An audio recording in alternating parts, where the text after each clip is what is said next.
गुरु की कृपा के बिना हरि नाम में प्रेम जगता नहीं है।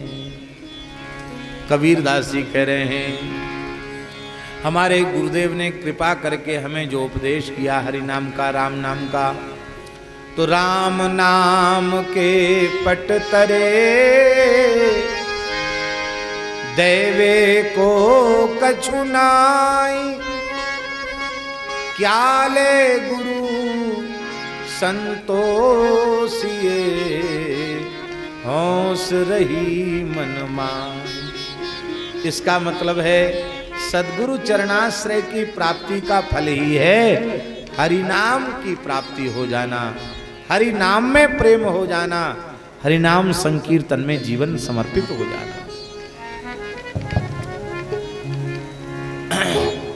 आप लोग कहेंगे चलो ये दोनों वाक्य तो एक हो गए, पर भगवान वेद का वचन है, आहार शुद्धौ सत्व शुद्धि, सत्व शुद्धौ ध्रुवा स्मृति। आहार की शुद्धि से अंतःकरण की शुद्धि होगी और अंतःकरण की शुद्धि से ध्रुव स्मृति, अखंड अक्षुण अविचल स्मृति प्राप्त होगी, ऐसा भगवान वेद कह रहे हैं। तो वहां तो चित्तरूपी दर्पण की शुद्धि आहार की शुद्धि से बताई जा रही है, और यहाँ तुलसीदास जी गुरुचरण रस से शुद्धि कर रहे हैं और श्रीमन महाप्रभु जी हरिनाम संकीर्तन से कर रहे हैं, और वेद भगवान आहार की शुद्धि से कर रहे हैं। अब तो ये तीन बातें हो गई, इन तीन को एक करो।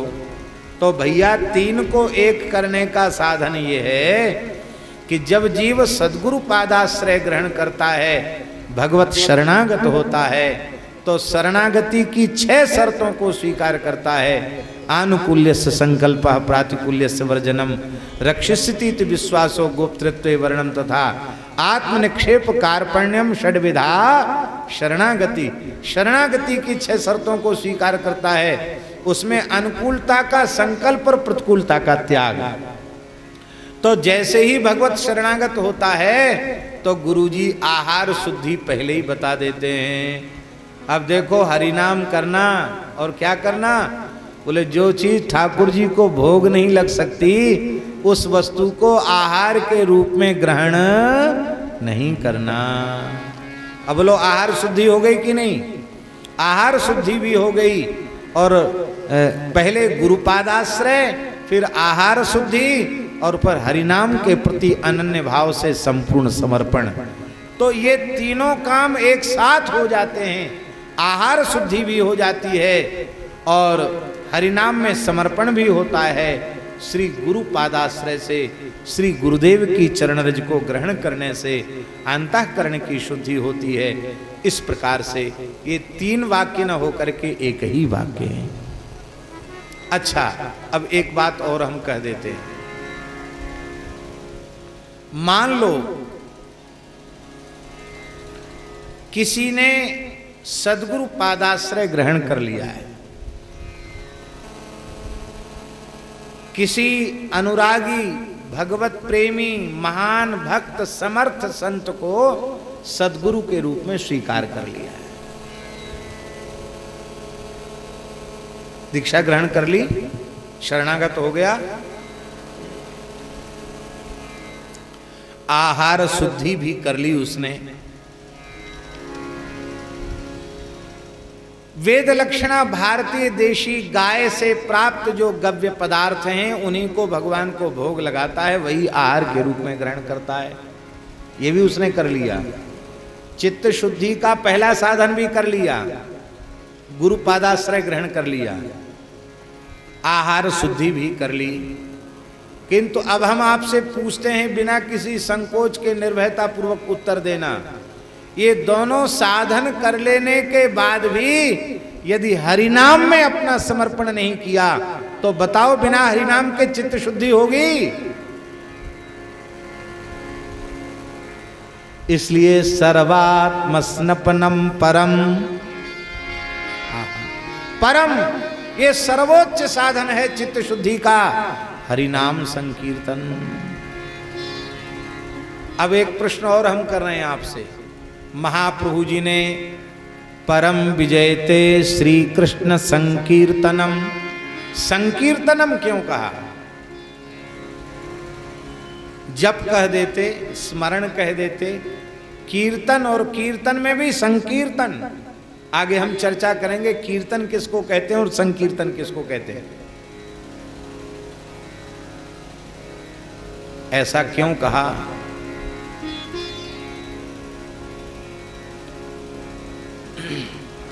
तीन साधन: श्रवण, स्मरण और कीर्तन। श्रोतव्यः कीर्तितव्यश्च स्मर्तव्यश्चेच्छता भयम। अभयम च इच्छता। अभय पद की प्राप्ति के लिए तीन साधन करने चाहिए: श्रवण, नाम रूप गुण लीला का श्रवण, कीर्तन और स्मरण।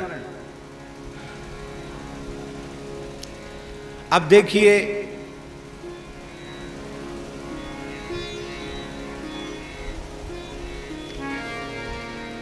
आप ठीक से बैठ करके, आप इधर उधर ध्यान मत दो, जो हो रहा होने दो।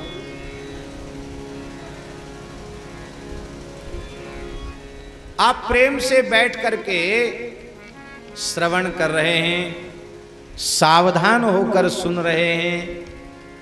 सावधानतया शृणु, सावधान होकर सुनो। ये बात बार बार वाचकों ने कही है, सावधान होकर सुनो। और मान लो आप सुनने में असावधान हो गए तो आपको लाभ मिलेगा? नहीं मिलेगा। प्रमादे न हतम श्रुतम। प्रमाद पूर्वक जो सुना जाएगा वो नष्ट हो जाएगा। अब जो बात हमारे कल्याण की थी उसी बात में हम सो गए। जिस एक वाक्य से हमारा काम बनने वाला था उसी समय हमने श्लोक पर अंडरलाइन किए। स्कंद पुराण में लिखा है महाराज जी कि जब तक पाप रहेंगे शरीर में तब तक कथा कीर्तन में जप में नींद आवेगी। जब निष्पाप हो जाएगा तो कथा कीर्तन में जप में नींद नहीं आएगी। अरे भाई, कथा कीर्तन में तो वस्तुतः जीव को परमानंद मिलता है। जहां परमानंद, परमाह्लाद हो रहा है, चित्त की अत्यंत प्रसन्नता है, वहां तमोगुण छू नहीं सकता। तमोगुण जहां रहेगा वहीं ना निद्रा, प्रमाद, तंद्रा आदि दोष आवेंगे। जहां सात्विकता का साम्राज्य होगा वहां कैसे होगा? दूसरी बात यह है कि हरिनाम के प्रति, भजन के प्रति महत्व बुद्धि नहीं होगी तो नींद आएगी। कथा कीर्तन के प्रति महत्व बुद्धि नहीं होगी तो नींद आएगी। हमारे यहाँ एक दिल्ली के भगत जी आए, पूज्य सदगुरुदेव भगवान श्री भक्तमाली जी के चरणों में, बाबा महाराज के चरणों में, जिनको आप लोग बाबा महाराज कहते हैं। महाराज जी के पास एक भक्त आए दिल्ली के। उन्होंने महाराज जी से कहा कि महाराज जी, भजन करने में नींद क्यों आती है? हम भी वहीं बैठे थे, मलुक पीठ की बात है। तो महाराज जी हंस करके बोले कि नोट गिनने में नींद क्यों नहीं आती? पहले हमारी बात का उत्तर दो। उसने पूछा भजन करने में नींद क्यों आती है? तो महाराज जी ने कहा पहले हमारी बात का उत्तर दो, नोट गिनने में, रुपया गिनने में नींद क्यों नहीं आती? तो वो भक्त बेचारे हंसने लगे। रावत जी भक्त बोले महाराज जी कथा कीर्तन करते जब करते तो नींद आती। तो वो हंसने लगे। महाराज जी बोले देखो बात यह है कि रुपयों के प्रति, संसार के व्यवहार के प्रति हमारी महत्व बुद्धि है। हिसाब किताब गड़बड़ न हो जाए, ज़्यादा रुपया न चला जाए, इसलिए किसी का लेना बाकी है तो कम ना आ जाए, ये चिंता है। इसलिए घिस घिस करके देखते हैं कि कहीं एक आध नोट कम तो नहीं रह गया, और कहीं किसी को देना है तो बार बार घिस घिस के देखते हैं कि कहीं चिपक के अधिक तो नहीं चला गया। तो उन रुपयों के प्रति तुम्हारी बहुत अधिक महत्व बुद्धि है, इसलिए उस समय न थकान आती है न नींद आती है, और भजन के प्रति महत्व बुद्धि नहीं है। सत्संग के प्रति महत्व बुद्धि नहीं है, इसलिए तुम्हें उसमें निद्रा आती है, ऐसा महाराज जी ने कहा। तो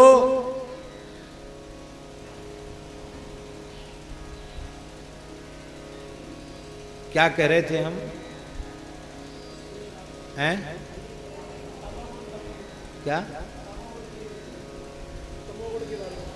हाँ, तो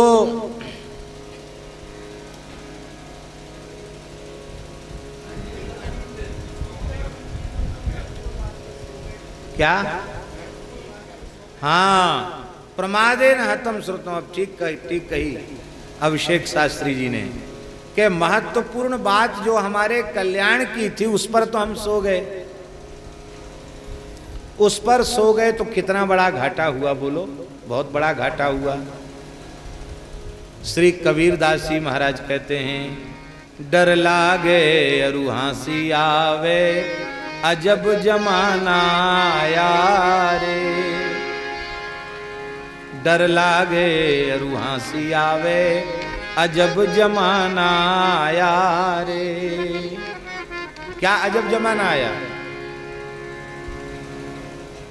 कथा होए तहाँ श्रोता सोवे, बक्ता मूड पचाया रे। होए जहाँ कहीं स्वांग तमाशा, तनिक न नींद सताया रे। डर लागे अरु हंसी आवे, अजब जमाना आया रे। पद थोड़ा बड़ा है, हमने तो केवल इतना अंश कहा, पर है बड़ा विलक्षण पद। मुट्ठी अन्न साधु कोई मांगे, मुट्ठी अन्न साधु कोई मांगे, कहे नाज नहीं आया रे। धन दौलत ले माल खजाना, बेस्या नाच नचाया रे। भंग तमाखू सुल्फा गांजा, सूखा खूब उड़ाया रे। गुरु चरणामृत ने मन धारा, मधुआ चाखन आया रे।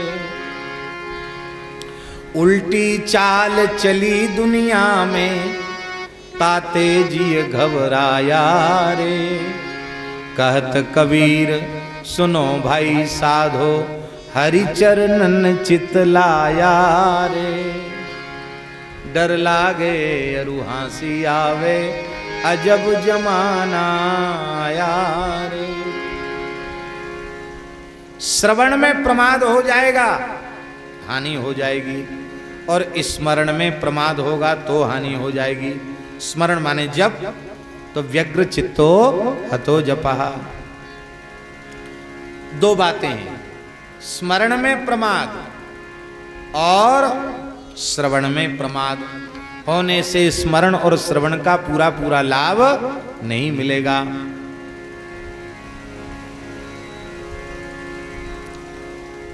और दूसरी बात यह है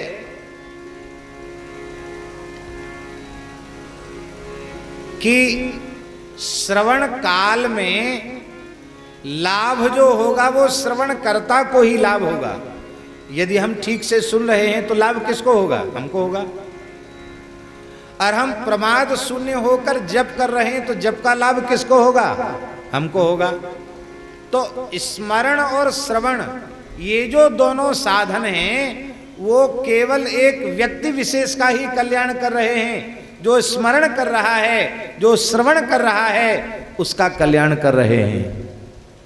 और जब व्यक्ति संकीर्तन करता है तो हृदय से वह स्मरण करता है, स्मरण हो गया, फिर उच्च स्वर से उच्चारण करता है तो वो शब्द उसके कान में पड़ते मधुर हरिनाम संकीर्तन के, तो स्मरण भी हो गया और श्रवण भी हो गया और अपना कल्याण तो पक्का हो गया। महा महा महिमामय हरिनाम जब उन्मुक्त कंठ से प्रकट हुआ तो इस वायुमंडल में जहां तक हरिनाम व्याप्त हुआ वहां तक के चराचर के जीवों को महा महा महिमामय हरिनाम का दान प्राप्त करा दिया। महा महा महिमामय हरिनाम का उन्मुक्त कंठ से दान कर दिया। इसलिए जप की अपेक्षा, जप भी करना चाहिए, श्रवण भी करना चाहिए, किंतु स्मरण और श्रवण की अपेक्षा कीर्तन इसीलिए श्रेष्ठ है क्योंकि कीर्तन में स्मरण भी हो जाता, भीतर से स्मरण है और वाणी से उच्चारण है, कीर्तन है, और कानों से श्रवण है। चित्रकूट के श्री मौनी जी महाराज एक बहुत विलक्षण संत हैं, चित्रकूट में अभी भी हैं श्री मौनी जी महाराज।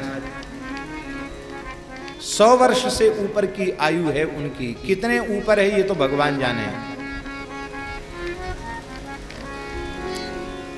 पर हम अपनी स्मृति के आधार पर बता रहे हैं।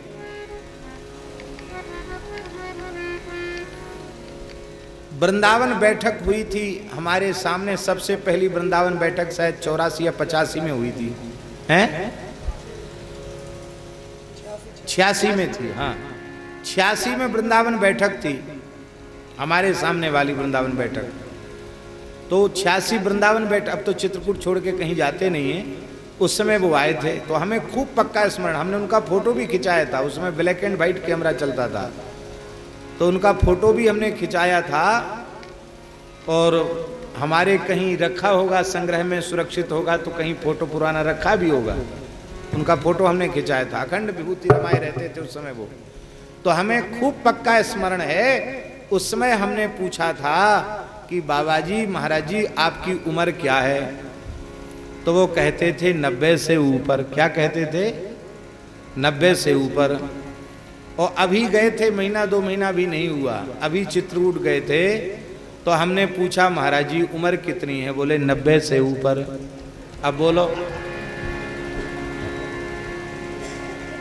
85-86 में भी 90 से ऊपर थी और 2016 चला कि 17 चला है, 17 चल रहा, 2017 में भी 90 से ऊपर ही चल रही है। अब आप हिसाब लगा लो,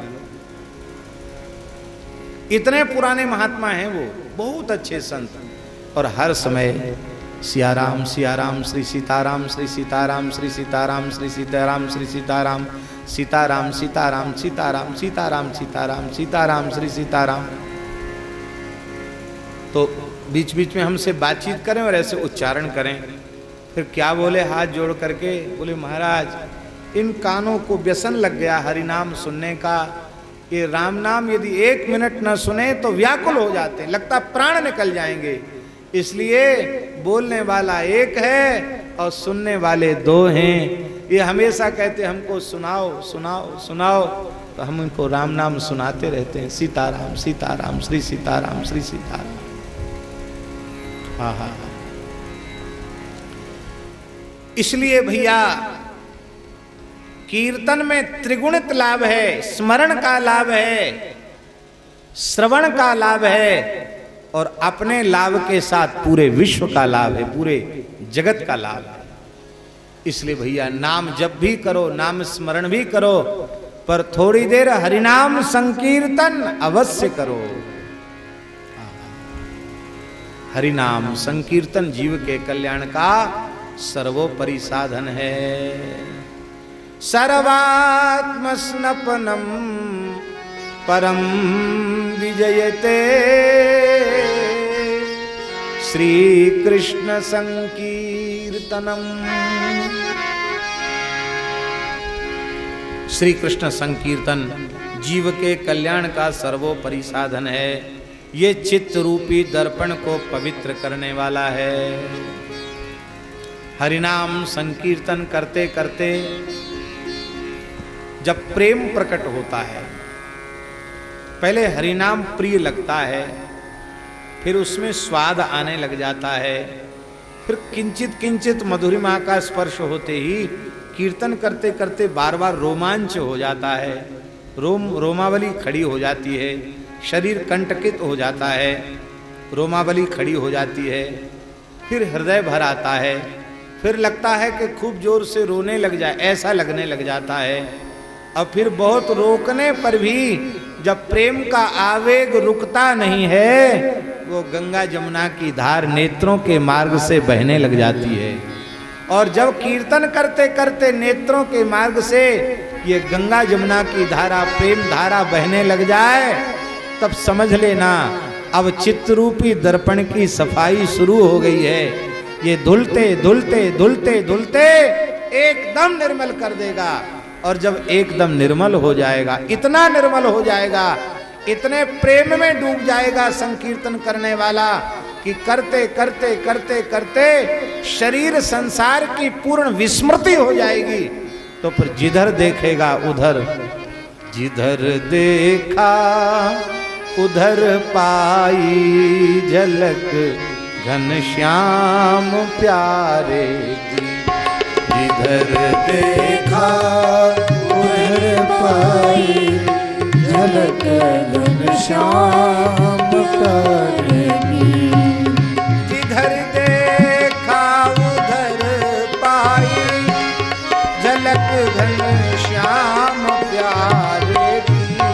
जिधर देखा उधर पाई झलक घनश्याम प्यारे की।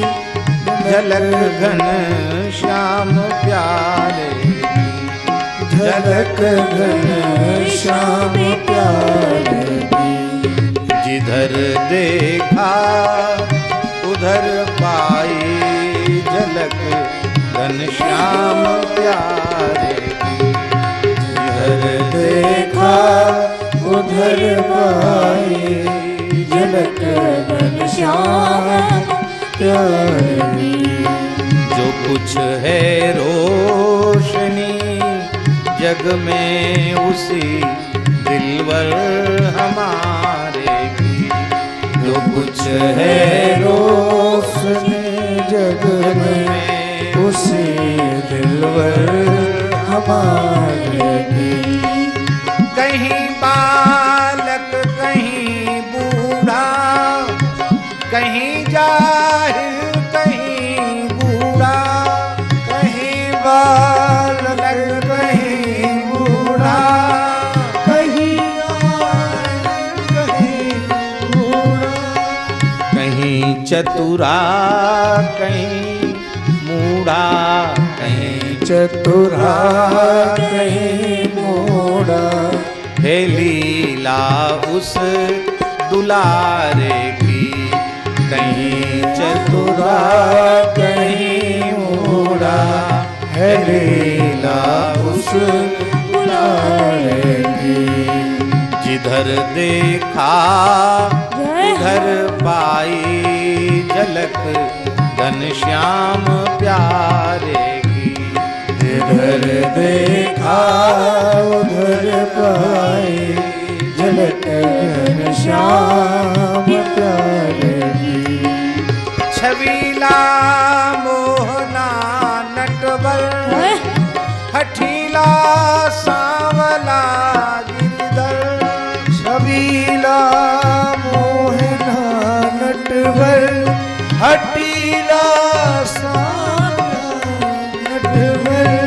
छबीला मोहना नटवर, हठीला सांवला गिरधर। छबीला मोहना नटवर, हठीला सांवला गिरधर।